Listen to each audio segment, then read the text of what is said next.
எங்கள் அம்மா கண்ணில் அப்படி கண்ணீர் வந்துச்சுன்னா எனக்கு கலங்கிருங்க. எனக்கு நான் எங்கள் அம்மா எழுதாங்கன்னா அழுதுருவேன். நான் அழுகுறேங்க ஏதோ ஒரு பிரச்சனையில்.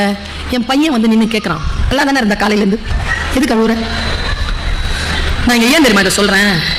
இவன் இதாவது என்கிட்ட கேட்குறான், இவன் பிள்ளை இவன்கிட்ட என்ன கேட்கும்? எங்கே விட்டுட்டோம் நாம இந்த பாண்டேஜ்? எங்கெங்க விட்டுட்டோம்?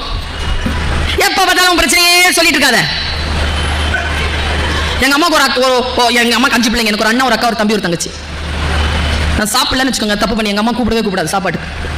நான் போய் 3 வேளை பசியோடு உட்காந்து, மானமெல்லாம் போயிடும் அந்த டைமில், ஒன்றும் இருக்காது.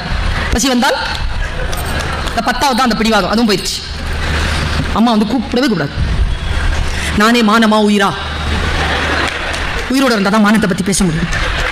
போய் சாப்பிட்றலான்னு போய் சாப்பிட்ருக்கேன். அம்மாட்ட கேட்டு, என் பிள்ளை அப்படி விட முடியலையே, ஏன்னா ஒன்று பயமுறுத்துதே.